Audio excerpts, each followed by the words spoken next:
Assalamualaikum warahmatullahi wabarakatuh. Waalaikumsalam warahmatullahi wabarakatuh. Bismillahirrahmanirrahim. Alhamdulillahi rabbil alamin. Wassalatu wassalamu ala ashrafil anbiya'i wal mursalin Sayyidina wa maulana Muhammadin wa ala alihi wa ashabihil mujahidin at-tahirin, amma ba'du. Saudara-saudara kaum muslimin rahimakumullah. Pada pertemuan terdahulu kita sudah membicarakan orang-orang yang menjadi teman-teman setan dalam kehidupan di dunia ini.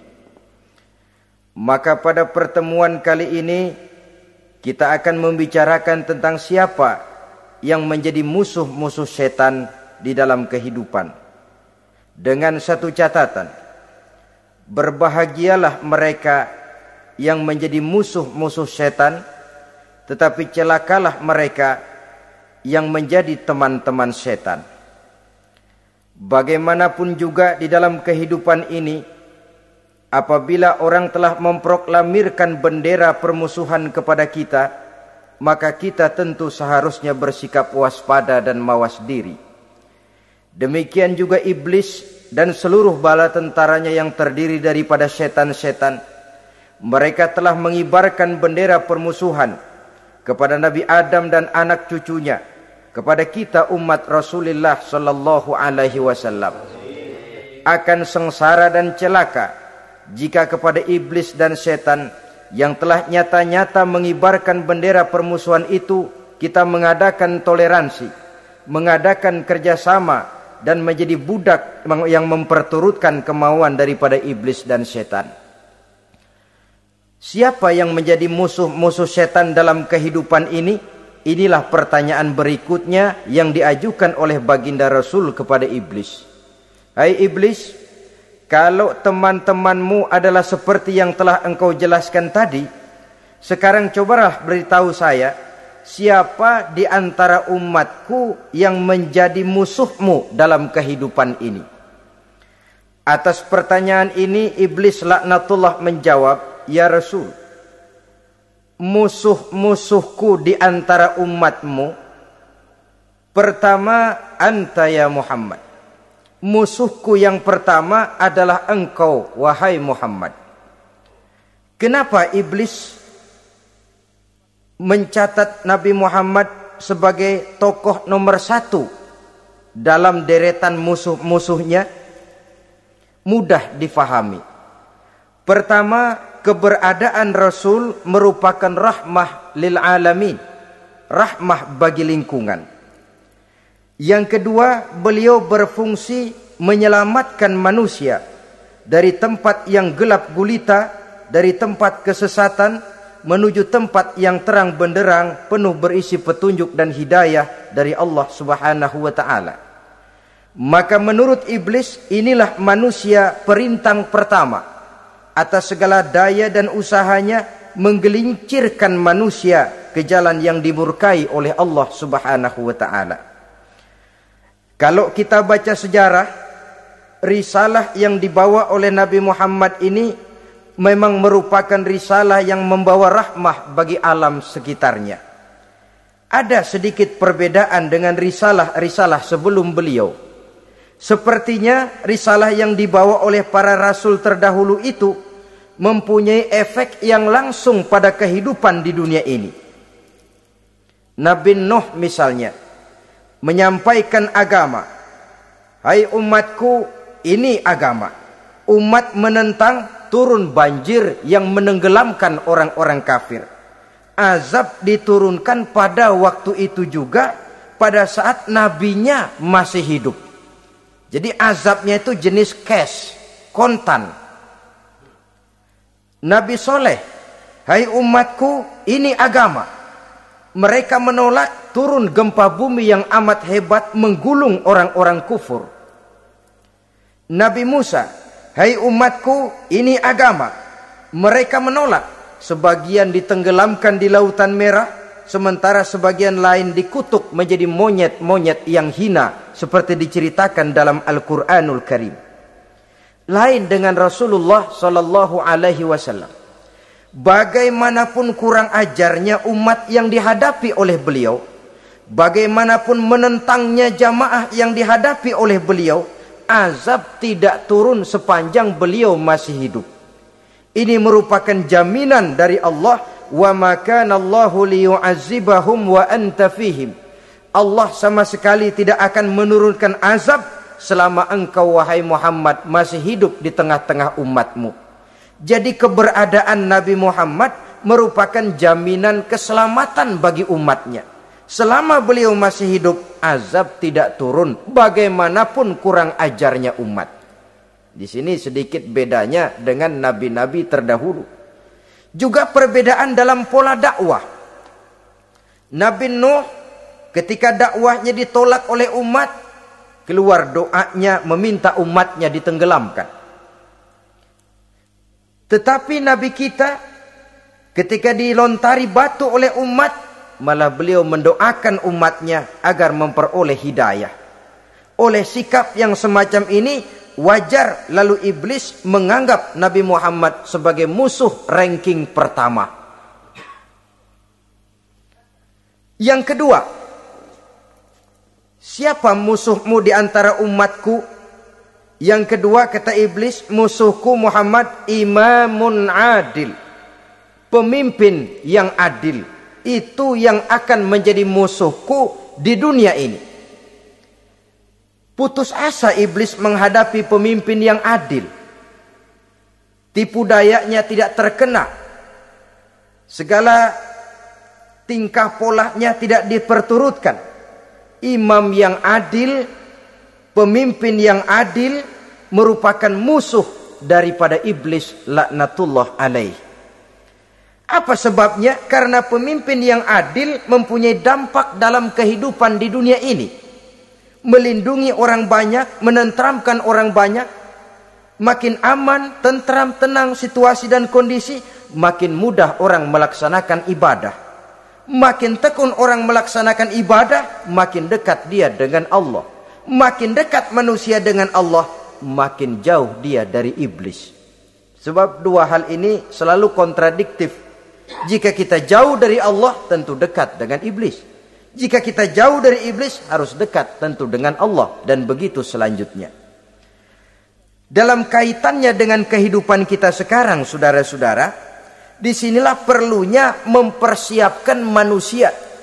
Membangun manusia itu jauh lebih sulit daripada membangun jembatan.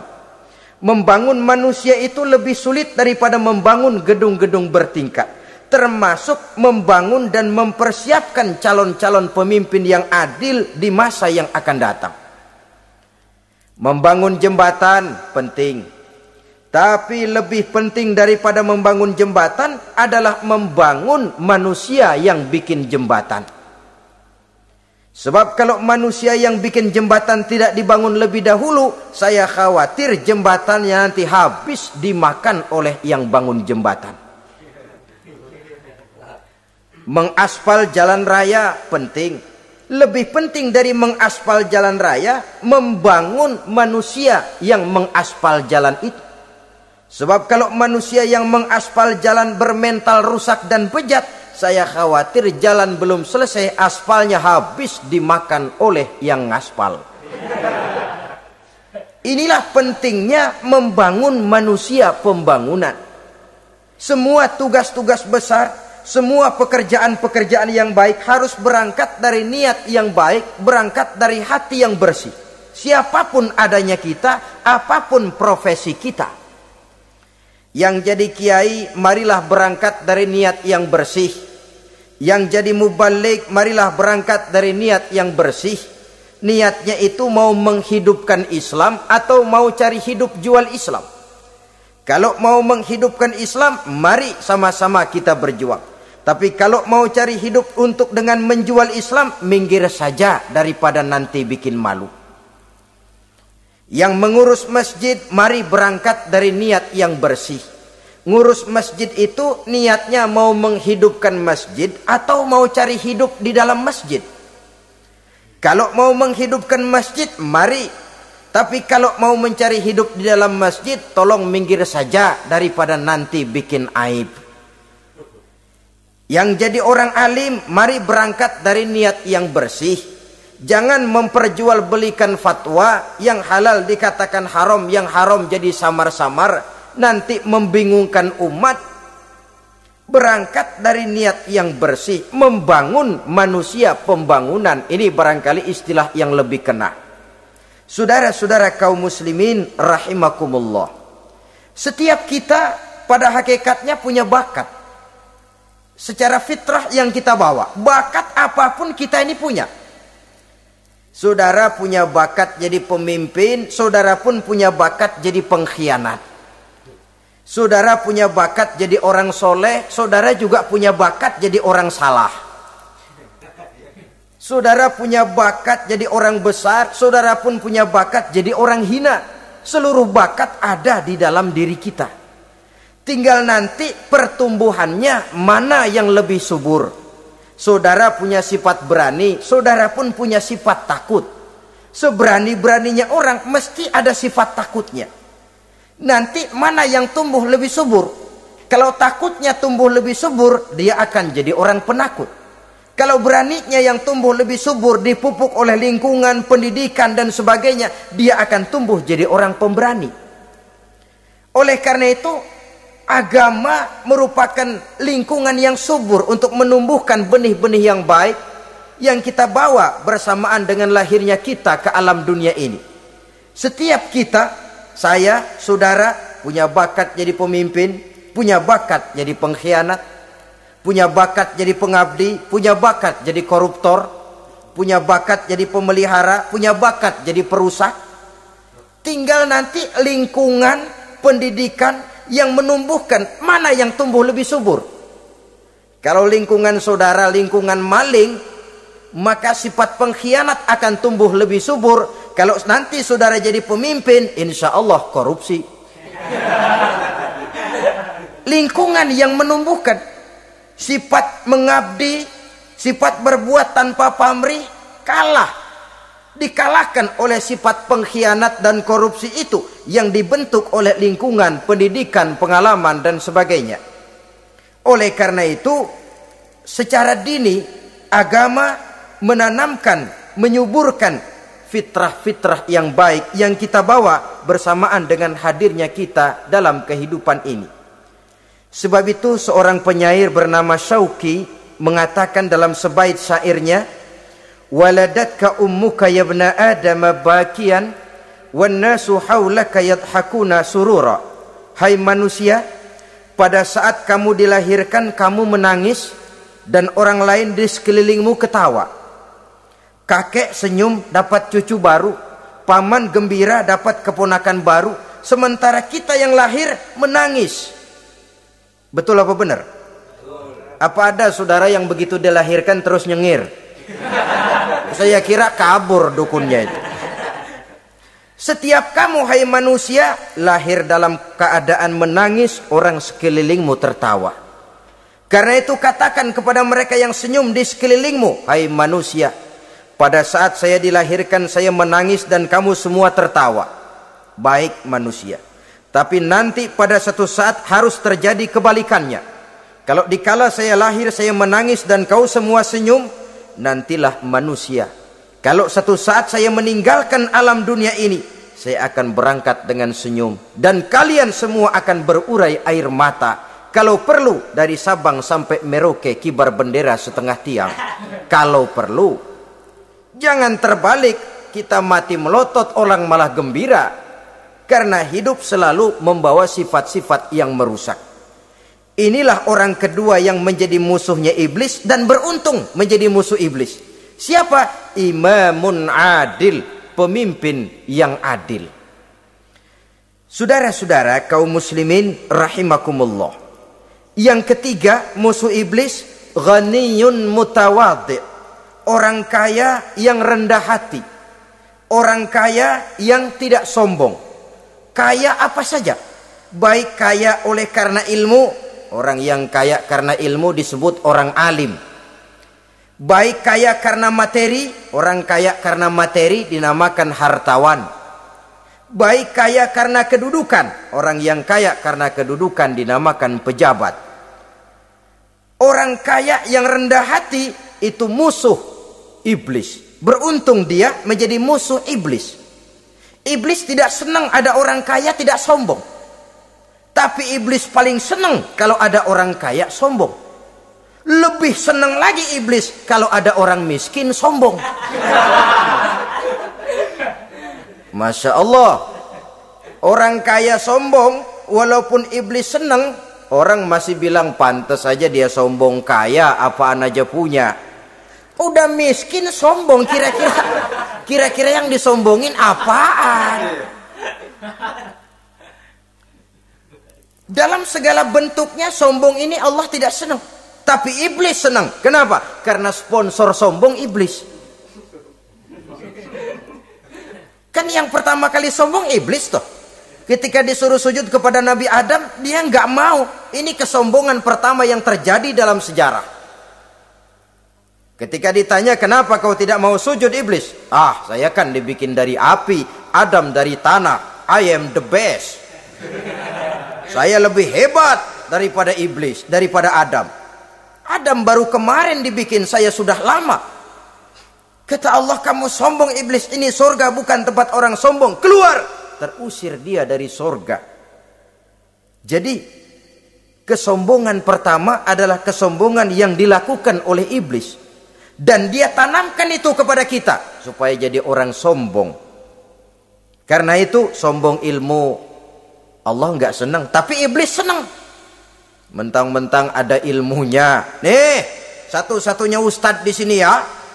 Semua mesti ngaji sama gue. Kalau nggak ngaji sama gue, Islamnya kurang tapi bener. Sombong karena ilmu.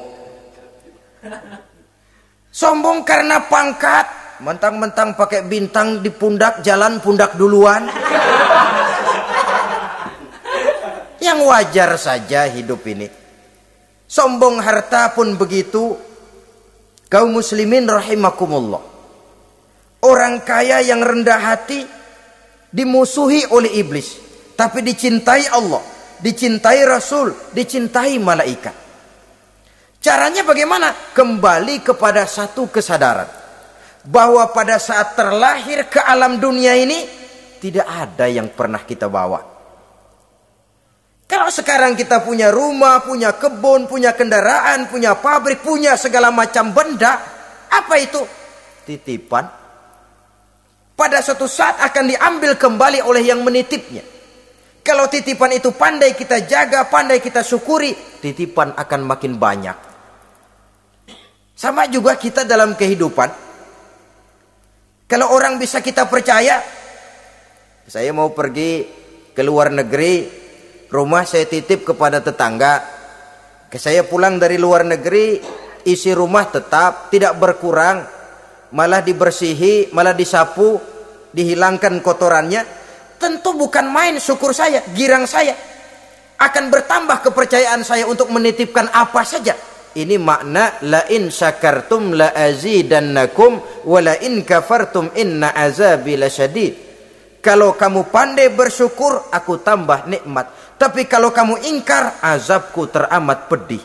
Artinya apa? Nikmat bisa berubah menjadi azab kalau kita tidak pandai mensyukurinya. Ma'asyiral muslimin rahimakumullah. Orang yang kaya ilmu lalu rendah hati, tidak selalu ingin menonjolkan diri. Ini kadang-kadang yang tanggung ini yang bikin berabe. Alim bener enggak, geblek bener juga enggak.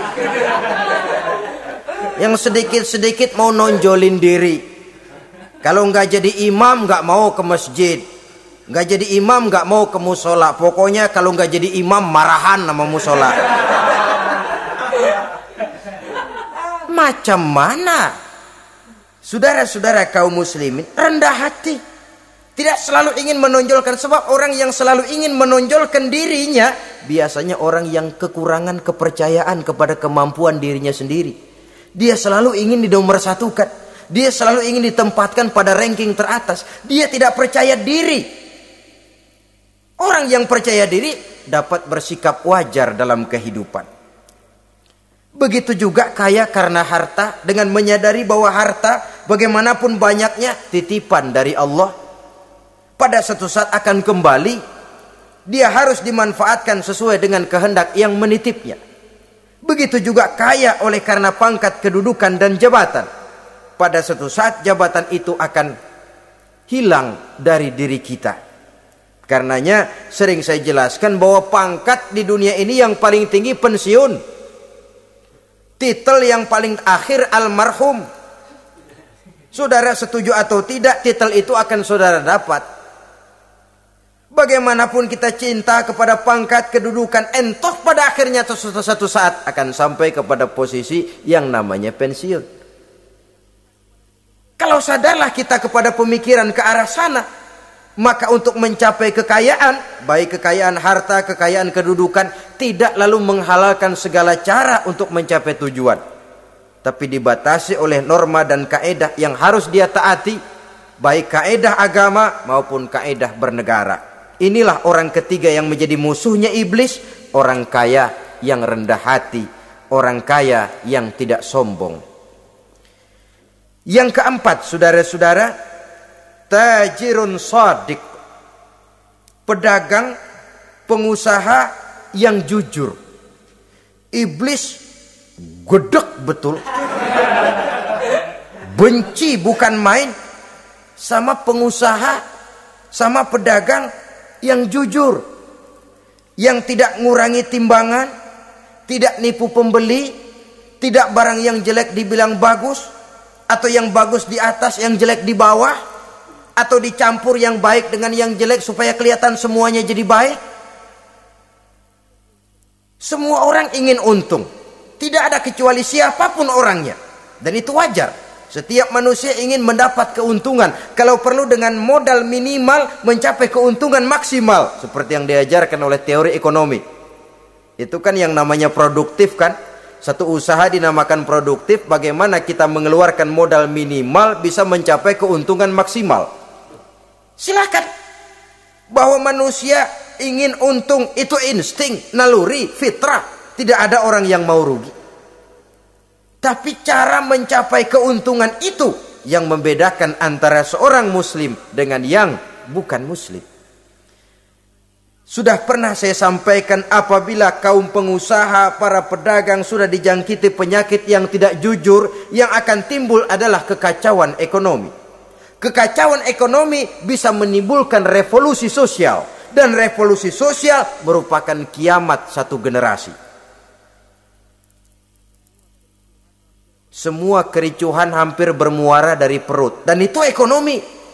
Orang nodong perut, orang korupsi perut. Ya walaupun korupsi kalau sudah kelas kakap tidak lagi sekedar urusan perut. Ya perut apa yang diurusin kalau korupsinya miliaran itu? Perut jin barangkali. Saudara-saudara kaum muslimin rahimakumullah. Oleh karena itu, pedagang yang jujur, pengusaha yang jujur, ini merupakan musuh iblis. Iblis tidak senang kalau ada pengusaha yang jujur. Iblis tidak senang kalau ada pedagang yang jujur. Tapi iblis akan tepuk tangan kalau pedagang sudah selingkuh, kalau pengusaha sudah nipu. Ada orang bilang, sekarang mah kalau jujur-jujur bener nggak makan apa-apa dong kita. Sebab katanya jangan lagi nyari yang halal, sekarang ini yang haram aja seret. Rupanya sering masang undian nggak pernah kena. Lalu bilang jangan yang halal, yang haram aja nggak kena-kena katanya. Sebenarnya bukan itu masalahnya, saudara-saudara. Bukan itu masalahnya. Masalahnya ialah bahwa kejujuran membawa keberkahan. Ini kalau kita berpikir dengan kacamata agama. Keberkahan merupakan sumber ketenangan. Dan ketenangan ini tidak bisa dibeli dengan materi yang bagaimanapun banyaknya. Walaupun kita punya percetakan duit, ketenangan itu nggak bisa dibeli. Jangankan cuma punya duit banyak, percetakan duit saudara punya, mau membeli ketenangan yang berasal dari keberkahan, sulit. Jadi kejujuran membawa keberkahan, keberkahan membawa ketenangan. Jangan macam dulu tukang sol sepatu. Ditanya oleh temannya, "Bang, ngesol satu hari dapat berapa?" 200 rupiah. Sembayang enggak? Enggak. Islam? Islam, kalau Islam mah. Kata temannya, "Sembayang dah, kali aja besok dapat rezeki lebih banyak." Yang benar, iya. Sebab kalau orang sholat itu Allah dekat, nanti rezekinya ditambah. Beneran? Bener. Subuh sembayang dia. Habis sembayang sarapan, berangkat ke tempat dia ngesol, mangkal. Dari pagi sampai jam 11 belum ada juga yang ngesol. Mulai bimbang hatinya. Katanya kalau sembayang rezeki tambah. Tadi sembayang subuh sampai gini hari belum ada yang ngesol. Cobaan kali. Sabar. Datang sholat zohor. Habis zohor nunggu lagi. Belum juga ada yang datang ngesol. Udah mau pulang hampir maghrib baru datang satu orang, dandan ini sendal jepit putus.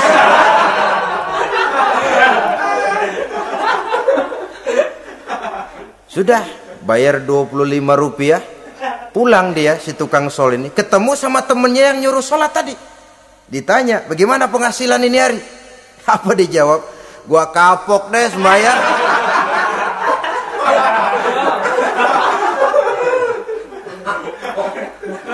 Kemarin nggak sembahyang dapat 200, sekarang begitu sembahyang jigo.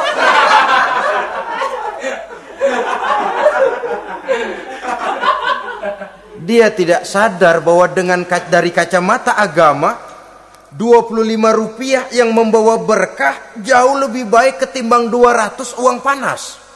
Dari kacamata agama 25 rupiah yang membawa berkah lebih baik daripada 200 rupiah tapi panas. Sebab panas menjauhkan kita dari ketenangan.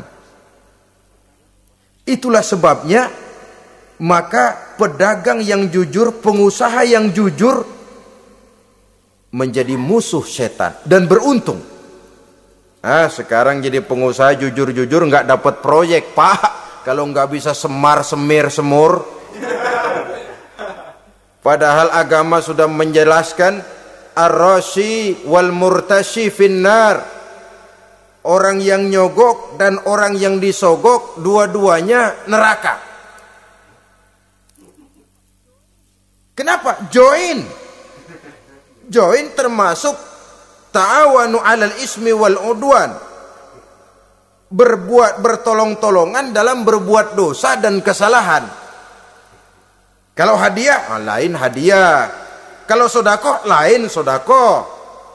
Tapi yang namanya semir, suap, ar-rashi wal murtashi finnar. Saudara-saudara kaum muslimin rahimakumullah.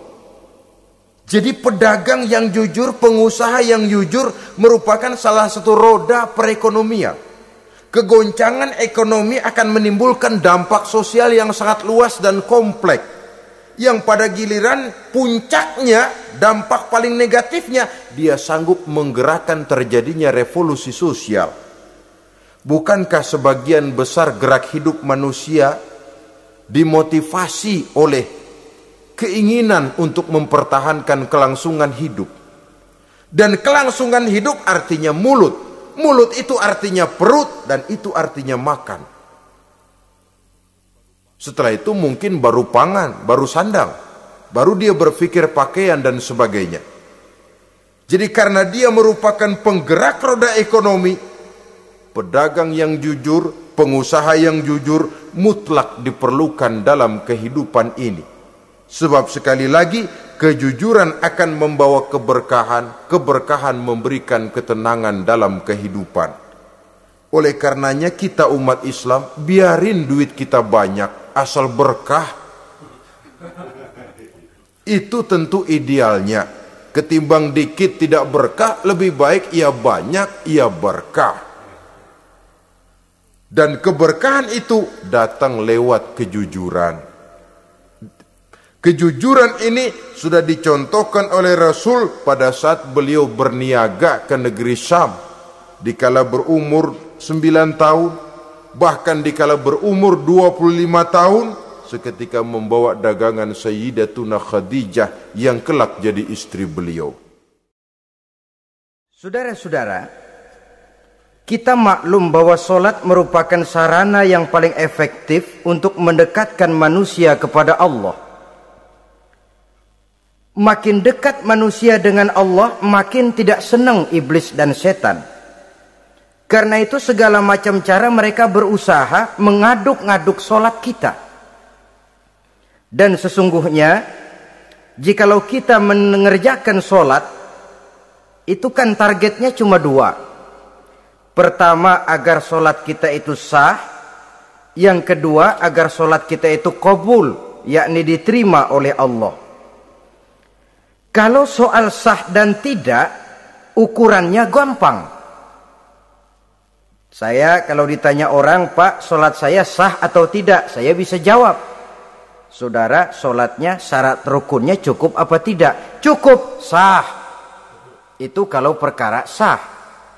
Tapi kalau sudah perkara qabul, Pak, solat saya diterima atau tidak oleh Allah? Ini saya tidak bisa jawab. Kenapa? Soal qabul mencakup masalah batin. Cuma ukuran logikanya, kalau syarat rukun cukup, insya Allah qabul. Saudara-saudara kaum muslimin rahimakumullah. Oleh karenanya, pada saat kita sholat, iblis, setan datang dari segala macam penjuru supaya kita kehilangan rasa khusyuk. Apalagi kalau kita jadi imam yang gerak kita, bacaan kita dilihat, didengar, disaksikan oleh orang banyak. Digodanya gerakan kita, dibolak-baliknya hati kita, supaya di dalam sholat itu banyak yang kita ingat, hal-hal yang tidak ada hubungannya dengan sholat.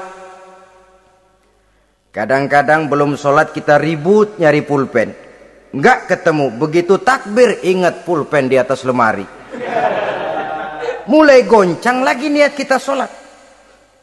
Kadang-kadang kalau hati tidak bisa dipermainkan, iblis berbisik lagi. Gerakan kita dalam sholat tidak mencerminkan kekhusyuan. Kalau gerak juga ternyata masih bisa khusyuk, bacaan kita dibuatnya kita seperti dikejar-kejar waktu. Sholat Isya misalnya, dengan cara kilat khusus, super singkat. Saya katakan tadi, apalagi kalau kita jadi imam, iblis mudah mendatangkan penyakit riya. Karena mengimami orang banyak, lalu supaya dikira alim, dibuatlah sholatnya itu mantep-mantep. Surahnya dicari yang panjang-panjang, paling pendek sabihis sama wadduha. Tapi kalau sudah sholat sendirian, cukup inna a'toinakal kautsar sama kul huwallahu ahad. Kayaknya khusyuk bukan main. Kalau imam, bahasanya dipaseh-pasehin kayak orang 16 tahun di Mekah. Usolli fardhol maghribi salasa raka'atin. Saudara-saudara kaum muslimin yang berbahagia, oleh karena solat merupakan sarana yang paling efektif untuk mendekatkan diri dengan Allah, maka orang yang khusyuk di dalam solatnya merupakan musuh utama daripada iblis. Sekarang bagaimana bisa khusyuk caranya? Kalau khusyuk 100%, rasa-rasanya sulit. Untuk sampai ke arah sana orang memerlukan tahapan. Kepada Imam Ali karramallahu wajhah, baginda Nabi pernah memberikan satu tes case. Ali, saya ya Rasul, kalau kau bisa sholat 2 rakaat saja dengan khusyuk, aku kasih hadiah sorban. Baik ya Rasul. Sembayang Imam Ali 2 rakaat, selesai sholat, assalamualaikum, wassalamualaikum. Rasul bertanya, yang mana sorbannya Li? Tanpa nengok, Imam Ali menjawab, yang hijau ya Rasul. Setelah menjawab yang hijau, Rasul berkata, kamu tidak khusyuk li. Kenapa? Soalnya tadi waktu sembahyang mikirin, nanti kalau ditawarin sorban pilih yang hijau aja ah. Sehingga begitu ditanya, refleks menjawab, yang mana li? Yang hijau saja ya Rasul. Oleh karena itu, menurut Al-Imam Nawawi, pada tingkatan yang paling sederhana, sudah sampai ke tingkat khusyuk, asal pada waktu takbiratul ihram ingat kepada Allah. Tapi jangan lupa, itu tangga pertama. Jangan ada fatwa begini lalu aman. Yang penting kan takbirnya ingat Tuhan, belasononya mau kemana kek. Bukan itu. Itu pada tingkatan pertama sudah sah dipandang khusyuk solatnya orang awam, asal pada waktu takbiratul ihram dia ingat kepada Allah. Tetapi harus terus berusaha agar sepanjang solat dia ingat kepada Allah. Caranya bagaimana? Pertama, menanamkan diri bahwa pada saat kita sedang mengerjakan solat, yang lain tidak ada kecuali Allah. Yang kedua, berusaha memahami apa yang kita baca. Sehingga pada saat kita sujud, subhana rabbiyal a'la wa bihamdi, terbayang kemahasucian Allah, kemahatinggian Allah. Sehingga hati tidak mengembara, mulut berucap, hati mengikuti apa yang diucapkan. Yang kadang-kadang membuat hati kita jalan-jalan, badan di masjid, badan takbir, badan ruku, tapi hati di pasar, hati di kantor, hati di pabrik. Karena yang kita ucapkan tidak berakar di hati. Yang kita baca kita nggak tahu artinya. Sangat boleh jadi hati lalu mengembara kemana-mana. Jadi untuk menopang kekhusyuan ini, cara yang paling efektif, pertama, tidak ada yang lain pada waktu kita sholat kecuali Allah. Yang kedua, berusaha memahami apa yang kita baca. Dikala kita sujud dikala kita duduk di antara dua sujud, Rabbighfirli, ya Allah ampuni dosa saya, warhamni, kasihani saya, dan selanjutnya. Mulut membaca, hati mengikuti. Dengan mengikuti, hati tidak terlalu mengembara, ada tempat dia kembali. Saudara-saudara kaum muslimin rahimakumullah. Itu yang kelima. Yang keenam, yang menjadi musuh iblis, mukminun nasih. Orang mukmin yang suka memberikan nasihat. Orang mukmin yang suka memberikan petunjuk. Termasuk juru-juru dakwah, para mubaligh itu merupakan musuh utama iblis. Kenapa? Tiap hari iblis kampanye. Tiap hari iblis mengajak dengan segala macam cara yang kalau perlu dia berikan kamuflase. Dia berikan fata morgana. Kalau perlu yang haram dia bungkus dengan merek halal. Kalau perlu kejahatan dia bungkus dengan baju kebajikan. Istilahnya racun diberi merek madu. Dan itu wajar. Cuma kita tentu harus punya filter, daya saring positif agar tidak salah pilih. Karena iblis ini pintar betul. Kalau kita khusyuk dalam sholat, dia tanamkan kepada kita misalnya seperti tadi itu. Sholatmu memang hebat, khusyuk. Di kampung ini tidak ada orang yang sholatnya seperti kamu. Tertanam itu dalam hati kita, timbul ujub. Akhirnya, iya, gue lihat-lihat di kampung sini kagak ada yang sembayangnya kayak gua. Nah, sudah masuk iblis. Jadi dia pandai mengikuti gerak hati dan irama denyut jantung manusia ini. Kemana kecenderungan manusia, ke situ dia masuk.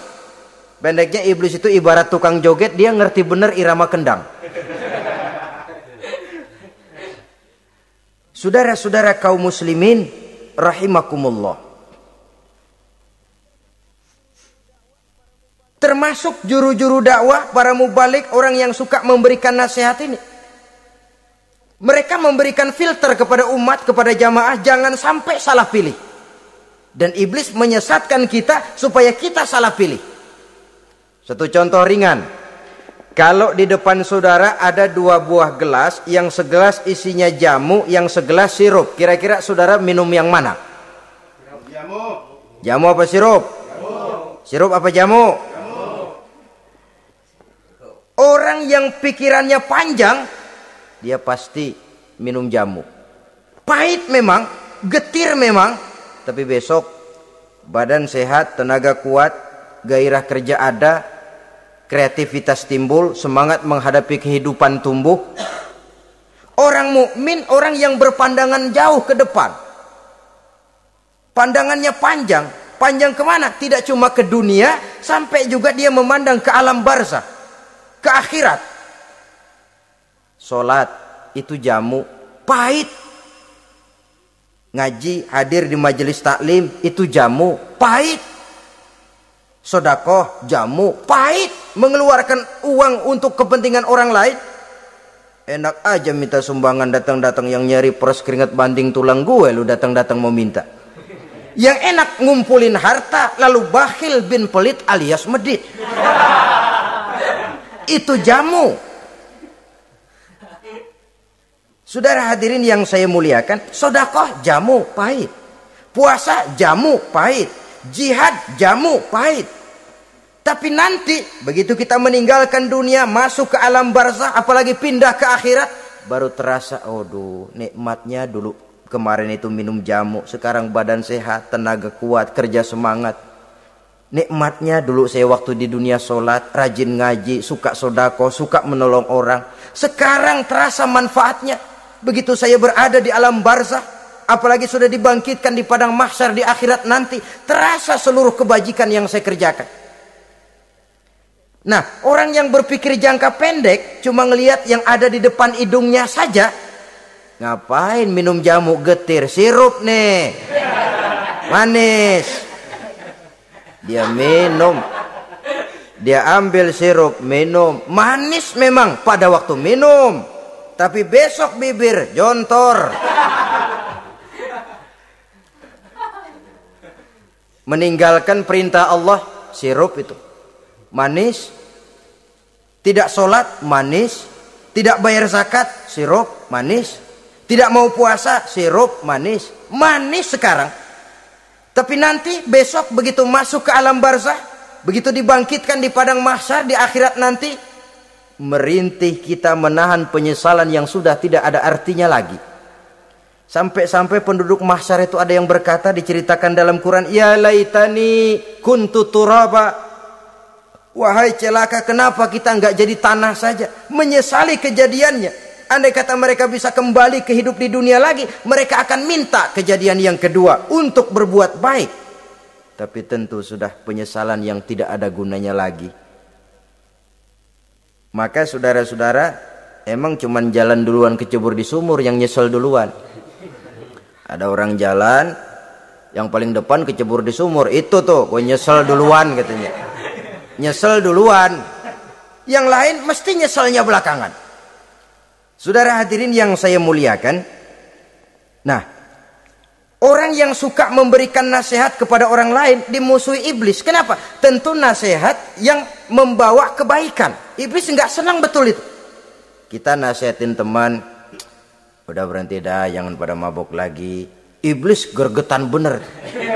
Ini orang dilarang lagi.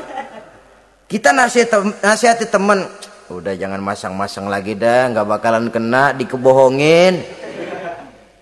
Nggak ada orang jadi kaya masang judi, bangkrut malah loh. Ini kan termasuk tipu daya iblis, judi dinamain sumbangan. Itu sama saja itu, madu, racun mereknya madu. Judi dinamain sumbangan. Kalau Kang Beca pada nyumbang. Kayak orang kaya lagunya.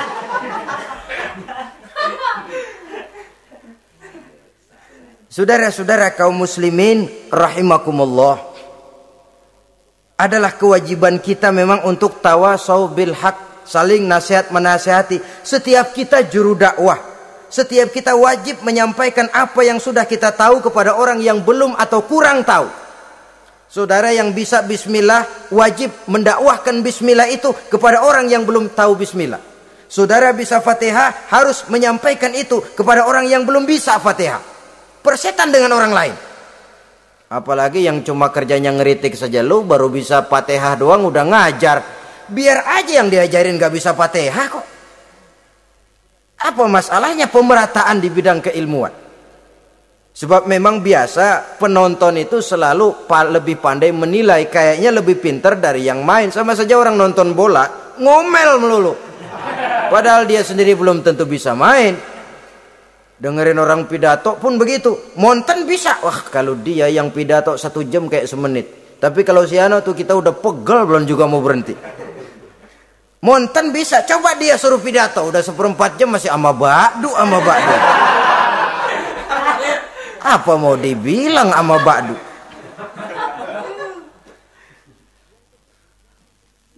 Yang ketujuh, yang menjadi musuhnya iblis, taibun sabitun ala taubatihi, orang yang bertaubat dan tetap di atas taubatnya. Secara jujur, tidak ada manusia yang tidak punya salah. Dan orang yang baik memang bukan orang yang tidak punya salah. Karena tidak ada orang yang tidak punya salah. Orang yang baik adalah orang yang apabila melakukan kesalahan dia segera sadar, dijadikannya itu sebagai pelajaran untuk tidak diulanginya lagi pada masa yang akan datang. Biasanya kita menghakimi orang pintar, kita nggak merasa bahwa kita juga punya kesalahan. Kalau kita ngelihat maling ayam kita teriak, padahal kita nyolong kambing. Lebih besar dari si maling ayam, merasa diri lebih benar dari yang lain, padahal kita lebih kotor dan lebih jelek.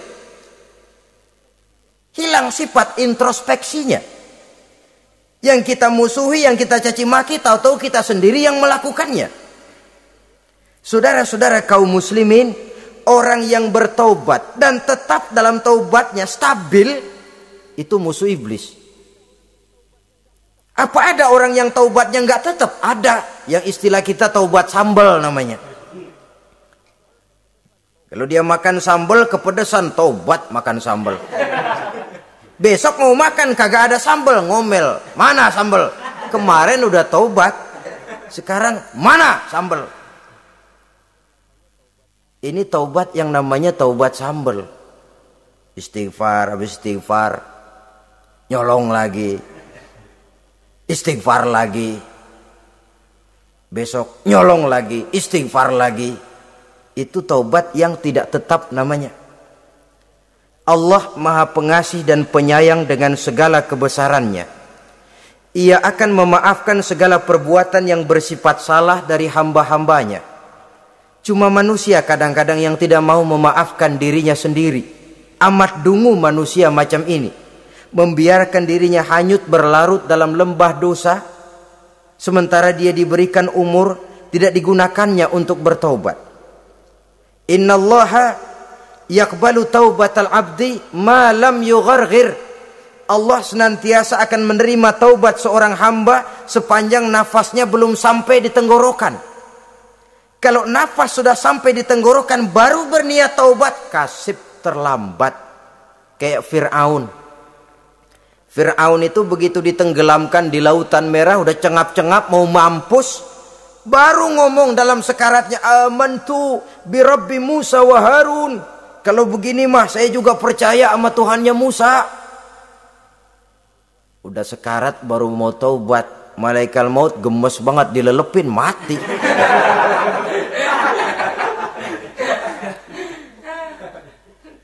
Nah, kepada adik-adik remaja, biasanya kalau sudah bicara taubat, pikiran kita, taubat mah urusan 70 tahun ke atas. Kita masih lama ini. Sebenarnya tidak. Masalah taubat adalah masalah salah dan dosa. Masalah salah dan dosa adalah masalah manusia. Sejak dia akil balik sampai ajal datang merenggut nyawa. Hidup ini tidak selalu berjalan mulus. Hidup ini tidak selalu berjalan di atas kertas putih. Kadang kita tersilap, kadang kita tersalah.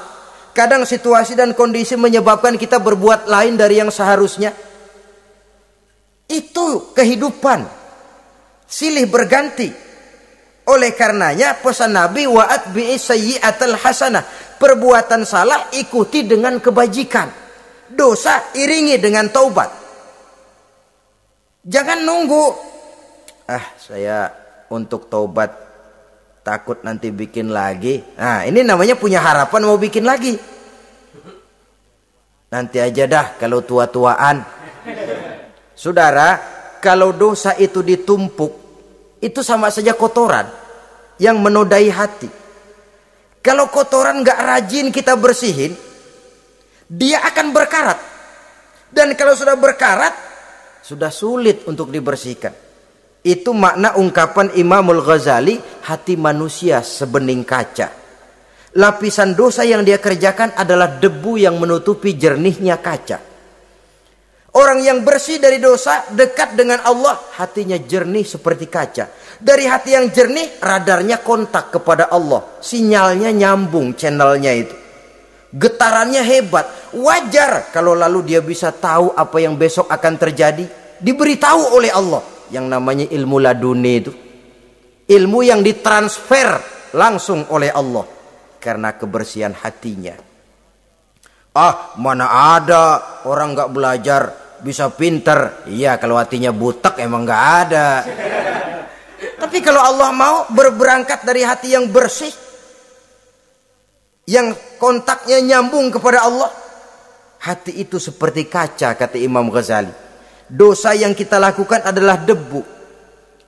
Kalau debu sedikit datang kita lap, datang lagi kita bersihin, datang lagi kita bersihin, insya Allah nggak sampai jadi noda di atas kaca itu. Tapi kalau nunggu debu itu sampai bertumpuk, besok aja ngelapnya dah, besok aja ngebersihinnya, bertumpuk dia, sulit membersihkannya. Walaupun kena, nodanya tentu tertinggal di atas kaca itu. Karena itu dalam kehidupan remaja misalnya, pemuda misalnya, kita tidak bisa menolak mode, tidak bisa menolak musim. Modenya disco, modenya breakdance, modenya joget, modenya jaipongan. Mode pada waktunya habis, ya habis. Tapi bagaimanapun dia akan punya dampak, memberikan bekas dalam membentuk kepribadian. Dan ini efek yang tidak kita inginkan. Efeknya, bukan modenya itu. Jadi oleh karenanya saudara-saudara, masalah taubat bukan masalah 70 tahun ke atas. Tapi masalah manusia sejak dia akil balik sampai ajal datang merenggut nyawa. Sepanjang nafas belum sampai di kerongkongan, Allah akan menerima taubat seorang hamba. Bahkan dalam hadis qudsi Allah menyatakan, "Lau amiltumul khotoya hatta mala'atis sama, thumma nadimtum, fataballahu alaikum." Kalaupun kamu berbuat dosa sampai penuh langit dengan dosamu, kemudian kamu bertaubat dan menyesal, Allah pasti akan menerima taubatmu. Jadi orang yang taubat dengan sebenarnya dan tetap dalam taubatnya itu musuh iblis. Tapi orang yang taubatnya angin-anginan, iblis demen banget. Hari sembahyang, besok mabok, besoknya lagi nyolong, besoknya lagi zina, besok taubat lagi. Kata iblis, surak, iya lo gocet dah Tuhan.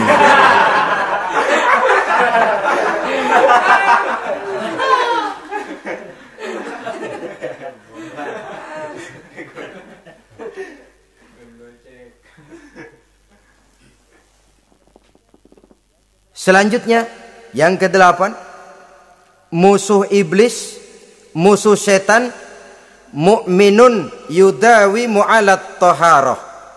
Orang mukmin yang membiasakan diri selalu dalam keadaan bersuci. Baik dari hadas kecil, lebih-lebih dari hadas besar. Wudu utamanya memang untuk sholat. Tapi membiasakan wudhu dalam kehidupan sangat baik sekali. Mau ke kantor wudhu dulu, mau ke pasar wudhu dulu, mau ngajar wudhu dulu. Apa sebabnya? Karena dalam keadaan suci, orang ada sikap memelihara kesuciannya. Kalau kita naik PPD pagi-pagi gelantungan, kalau punya wudhu, hati-hati kesenggol perempuan juga sayang sama wudhu. Tapi kalau nggak punya wudhu, jangan kesenggol, kita nyeruduk. Ada semacam sikap apik di dalam kehidupan ini. Karena itu biasakan wudhu. Untuk menjaga kebersihan diri, kebersihan zahir, kebersihan batin. Belum lagi kemanfaatan di akhirat. Sebab kata Nabi, inna ummati ya'tuna yaumal qiyamah ghurran muhajjalin min asaril wudu. Umatku di akhirat nanti akan datang menghadap Allah dengan muka berseri-seri, bersinar-sinar dari sebab sering wudu. Sehingga tidak usah mengaku pun Rasul akan memanggil karena muka yang sering tersentuh air wudu ini. Mu'minun yudawimu alat toharoh. Orang mukmin yang selalu membiasakan diri berada dalam keadaan suci, berwudu. Kita lihat ajaran wudu ya. Dari sejak bacaan-bacaannya saja itu sudah membawa manfaat. Lalu dari segi bahwa kita manusia sering tersilap melakukan dosa-dosa kecil. Dosa-dosa kecil itu oleh air wudhu dia rontok. Tangan kita suka colak-colek pada saat membasuh dua tangan. Allahumma inni as'alukal yumna wal barakah wa a'udzubika minasyu'mi wal halakah. Dosa yang ada di tangan itu rontok. Mata kita suka pelatat-pelotot, nggak karu-karuan. Pada saat membasuh muka, nawaitu raf'al hadasil asghar, dosa yang ada di mata rontok. Dari segi pembersihan batin. Belum lagi dari segi pembersihan zahir. Sehari semalam kalau 5 kali saja kita terkena air wudhu, itu sudah menjaga kesehatan dan kebersihan. Saudara-saudara kaum muslimin rahimakumullah. Yang ke-9, orang yang menjadi musuh iblis yaitu mutawarra'un anil haram. Orang yang memelihara diri dari yang diharamkan oleh Allah. Terpelihara dirinya, terpelihara yang dimakannya, yang diminumnya dari jenis-jenis yang haram, baik sedikit maupun banyak. Jangan cuma teriak haram waktu sedikit, tapi giliran banyak halal.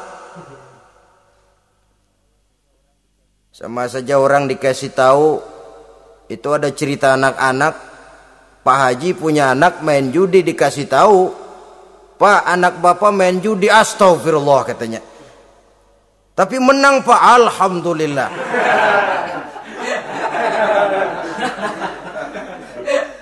Ini kan sama saja, giliran sedikit dibilang haram karena dia nggak dapat jatah, begitu dapat banyak dan dia kecipratan jadi halal. Yang sedikit haram, banyaknya pun juga haram. Yang banyaknya haram, sedikitnya juga haram. Ada orang bilang minuman keras kalau nggak mabokkan nggak haram. Yang memabokkan banyaknya, sedikitnya tetap saja haram. Ma askaro kasiruhu faqaliluhu haramun. Apa yang banyak menyebabkan jadi mabuk, sedikitnya pun juga haram. Saudara-saudara kaum muslimin, yang ke-10 yang terakhir, musuh daripada iblis ialah mu'minun rahimun. Orang mukmin yang berhati pengasih. Orang mukmin yang suka menyambung silaturahmi. Orang mukmin yang tidak suka bertengkar. Orang mukmin yang tidak suka marah-marahan. Kalaupun terpaksa marah, tidak lebih daripada 3 hari. Jadi boleh saja marah kalau alasannya tepat, tapi nggak lebih dari 3 hari. Kalau perlu bikin perjanjian, kita marah ya 3 hari. Itu limit. Tidak halal kata Nabi bagi seorang muslim menjauhi saudaranya lebih dari 3 hari. Tidak halal itu artinya haram. Kita ini kadang-kadang kalau sudah marahan sama tetangga kah, sama teman kah, kadang-kadang suka berlaku perpanjangan waktu. Tidak cukup perpanjangan waktu, ditambah lagi perpanjangan generasi. Enggak cukup kita yang marah, orang lain kita sundut-sundut supaya ngikut marah lagi. Marah pakai ngundang. Kayak mafia lagunya. Udah dia marah, orang lain lagi disuruh marah.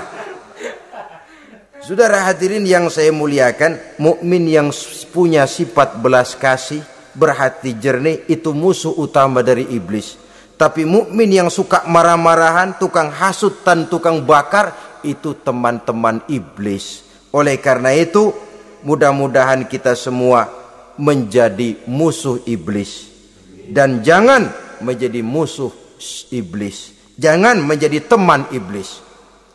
Sebab iblis sudah kadang memproklamirkan permusuhan. Sekali dia musuh kita, selamanya dia akan tetap menjadi musuh kita. Berusahalah untuk menjadi musuh iblis. Dan jangan sekali-kali toleransi.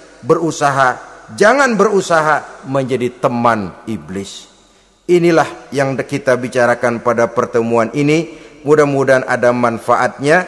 Terima kasih atas segala perhatian. Mohon maaf atas segala kekurangan. Wassalamualaikum warahmatullahi wabarakatuh. Waalaikumsalam warahmatullahi wabarakatuh.